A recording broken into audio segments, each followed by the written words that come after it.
You walk into the room, silent, calm, unreadable. You don't announce yourself. You don't raise your voice. Yet something happens. Conversations falter, heads turn, and the rhythm of the room shifts like the air pressure just dropped. It's subtle, but undeniable. You feel it, they feel it, and no one can explain it. Now pause. What just happened? Why did the environment adjust to you without a single word spoken? Most people would call that luck or charisma, as if it's some natural gift a few men are born with. But that's not what's happening here. What you're witnessing is a cultivated force, a psychological weapon older than recorded history.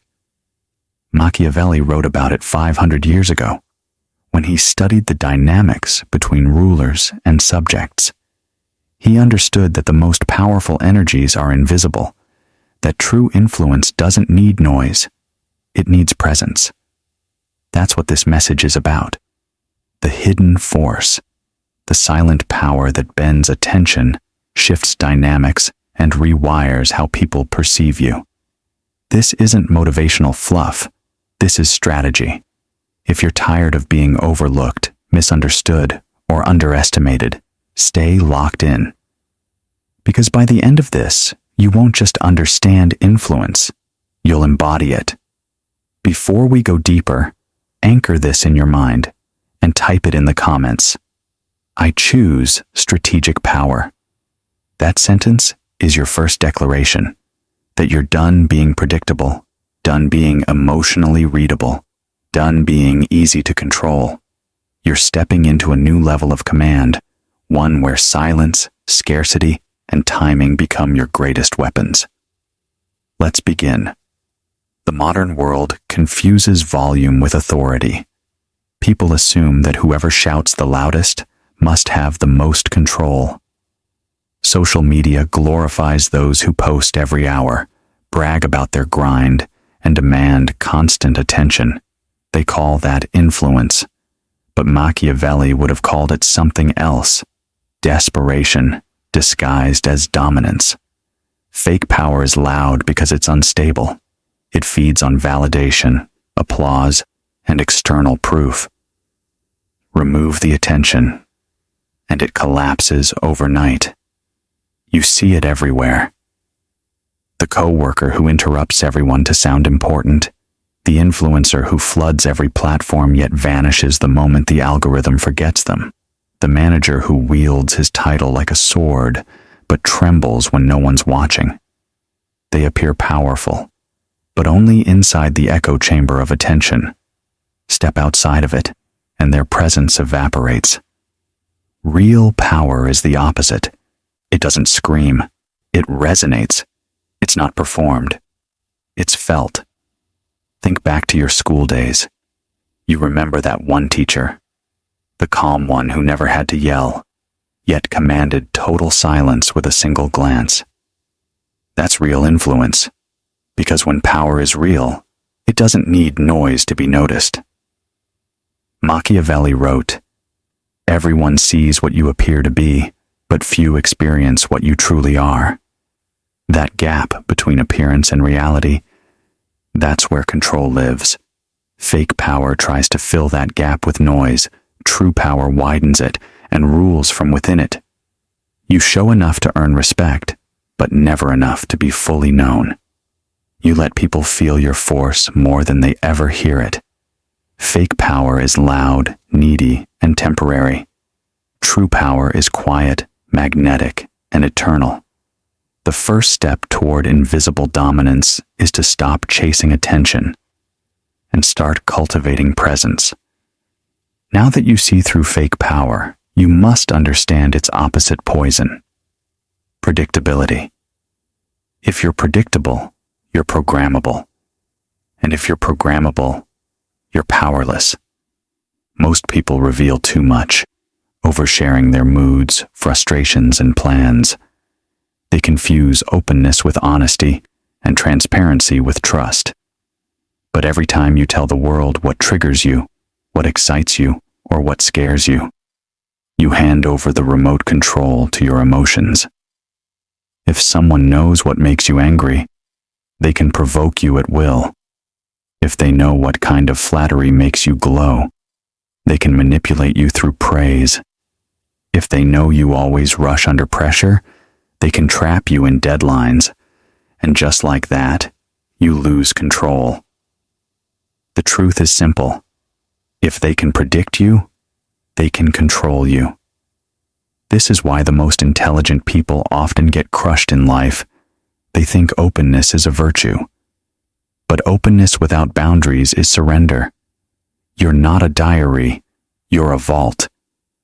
Powerful people are predictable in values, not in behavior. People may know you stand for discipline, respect, and excellence, but they can never predict how you'll respond. That unpredictability keeps them cautious. It keeps them respectful. And that tension, that psychological uncertainty, is power. Being unreadable doesn't mean being fake. It means being strategic. You don't lie. You simply don't reveal. You don't react. You choose your timing. You don't explain. You let silence do it for you. Every time you overshare, you lose leverage. Every time you overreact, you lose control. Every time you overexplain, you lose respect. Power lives in the pause, in the ability to not respond immediately, in the discipline to reveal less than they expect. That's how mystery becomes armor, and unpredictability becomes power. Influence doesn't belong to the loudest voice. It belongs to the one asking the right questions. In every conversation, the person asking questions controls the direction, while the one talking endlessly leaks information. Most people speak to prove themselves. The strategist speaks to learn. The insecure rush to fill silence because silence makes them anxious. The powerful use silence as a weapon. Ask one precise question, then wait. Watch the other person scramble to fill the void. They'll reveal more than they ever intended. Their fears, their values, their hidden motives, all unfold under the pressure of your calm curiosity. That's why Machiavellian communication is never about dominance through volume. It's dominance through direction. You steer conversations not by asserting yourself, but by revealing less and absorbing more. Remember this rule. In questions, you gather power. In silence, you consolidate it. Try this. At your next meeting, ask one calculated question, then stop talking. Let the silence stretch until they start explaining themselves. You'll see the shift. Suddenly, they're performing for your attention. That's the essence of quiet control. You don't overpower people with force. You guide them with curiosity. Human psychology is brutally simple. What's rare, we respect. What's common, we ignore. Scarcity multiplies value. In gold, in diamonds, and in people. Steel builds skyscrapers. Water sustains life. Air keeps us alive. Yet, it's the rare metals, gold and diamonds, that are locked in vaults and placed on crowns. Why? Because rarity triggers obsession. Now apply that law to yourself. If you're always available, always reachable, always saying yes, you stop being seen. You become background noise. Your presence becomes wallpaper. Every time you reply instantly, you signal that your time isn't valuable. Every time you say yes to meaningless requests, you train people to expect your compliance, not your respect. Scarcity is not arrogance. It's self-respect in action. When you control your availability, you train the world to measure your worth. You teach people to prepare for your presence, not expect it. Think of a leader who skips 100 unnecessary meetings but attends one, and in that single moment, changes everything with one sentence. That's power shaped by scarcity. Or think of the friend who rarely calls, but when they do, it's always meaningful. and you drop everything to listen. That's value multiplied by rarity. Scarcity isn't withdrawal, it's strategy. In a world addicted to overexposure, disappearance becomes a flex. Everyone else is drowning in visibility. You rise by being selective. And that selection, that quiet restraint, becomes your power signal. Most people misunderstand presence. They think showing up everywhere makes them relevant. They flood meetings, parties, group chats, believing frequency equals influence. But the more often you appear, the faster you fade into the scenery. Strategic presence is the opposite. It's not about being omnipresent. It's about being unforgettable. You appear less often, but when you do, your energy bends the room. Imagine this. Everyone's talking, throwing out half-formed ideas, desperate to sound important. You stay silent, scanning. Then, at the perfect moment, you deliver one sentence that reframes everything. Suddenly, everyone goes quiet. That's presence. Not because you spoke often, but because you spoke with precision. Machiavelli compared rulers to lions and foxes. The lion commands through visible strength. The fox manipulates through hidden observation. A true strategist knows how to be both, when to roar and when to watch. In life, this duality is power. Sometimes your boldness must dominate the room. Other times, your silence must haunt it. Strategic presence is not just physical. It's psychological. You might not even be in the room, but your decisions, your tone, your influence, they echo. That's when you stop being part of the scene and start becoming part of the story. Scarcity protects your energy. Presence amplifies your impact, but emotional mastery ensures you never give your power away. Most people confuse authenticity with reactivity. They think expressing every emotion makes them real. But raw honesty without control isn't power, it's exposure. Your emotions are signals, not orders. They're data, not destiny. If anger commands you, your enemy owns you. If fear commands you, uncertainty owns you. If excitement commands you, manipulation owns you. Emotional mastery isn't about suppressing what you feel. It's about mastering the delay. That pause between stimulus and response, that's where kings are made. Every outburst, every flinch, every overreaction is a piece of leverage you've handed over. The calm man, however, holds his own weather. When chaos erupts, he doesn't join it. He becomes the still point within it. That composure magnetizes respect because everyone else secretly craves it. Machiavelli knew this well. The man who cannot control himself cannot control others. Calmness is not weakness, it's armor. It's how you hold power without needing to prove it. Silence is not absence. Silence is tension, the kind that makes others expose themselves. Most people can't handle quiet. The moment a pause enters, they panic. They fill it with chatter, explanations and excuses, revealing everything they were trying to hide. You, however, understand something different.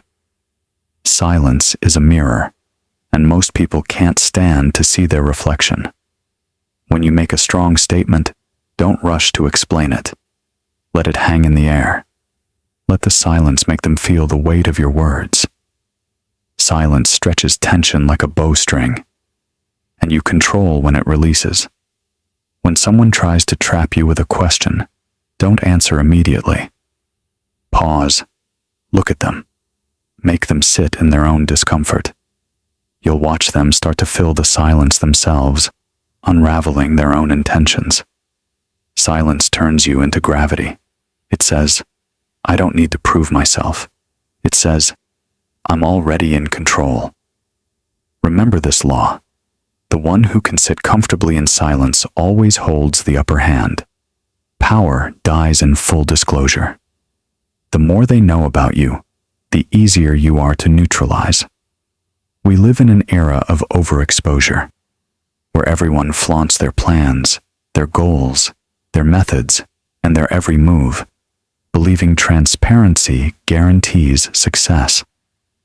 But when everyone can predict your next step, you've already surrendered your advantage. The strongest minds reveal in layers. They show enough to command respect, but never enough to be mapped. They leave traces, never trails. This isn't deceit, it's strategy. Even a sword loses its mystery once everyone has seen its edge. Keep a hidden weapon, a skill, a resource, a move that no one expects. Let people underestimate you. Let them believe they've figured you out. Because when the time comes and you reveal what you've kept hidden, it will shatter their perception of you. That shock, that redefinition, is power. Predictability makes people relax. Uncertainty keeps them alert. If others can always forecast your reaction, they stop respecting your reactions. But when your methods remain fluid while your values stay firm, you keep them on edge, cautious, observant, alive. You are steady in what you believe, but unpredictable in how you execute. That combination makes you magnetic. It's what makes a strategist both feared and admired. Think of chess. The king moves slowly, unpredictably, yet every move reshapes the entire game. Predictable men are pawns. They move in straight lines, easy to read, easy to trap. Unpredictable men are kings, slow, deliberate, but unstoppable once in motion. Productive uncertainty means your allies respect your steadiness, but your enemies never anticipate your strike. That balance is what keeps your influence alive. Now you know the laws. But knowledge without embodiment is useless. To become the hidden force, you must begin with subtraction. Subtract noise. Stop chasing validation. Every time you beg for attention, you sell your power cheap. Subtract explanation. The more you justify, the weaker your authority becomes. Subtract reactivity. Every emotional outburst is a blueprint of your weakness. Then add the essentials. Add the pause before you respond. Add the silence after you speak. Add the discipline to appear less but impact more. Add the patience to let others reveal themselves before you ever move. And finally, add mystery. Not deceit, but depth. Show less than you know. Speak less than you think. Reveal less than you possess. When you do, something remarkable happens. People start sensing your power without understanding it. They can't explain why they respect you. They just do. They can't describe your influence. They just feel it. You've stopped being part of the noise. You've become the signal itself. So when you walk into that room again, say nothing. Watch how the air changes. Watch how the attention bends. Watch how gravity subtly tilts in your direction. That's not charisma. That's not luck. That's strategy. That's what Machiavelli meant when he said the most dangerous man in any room is the one nobody saw coming. So type it again, and mean it this time. I choose strategic power, because from this point forward, you're no longer reacting to the world. You're reshaping it. Quietly, calmly, completely. Be the hidden force, the underestimated presence, the quiet storm. And when they finally realize who you are, it will already be too late.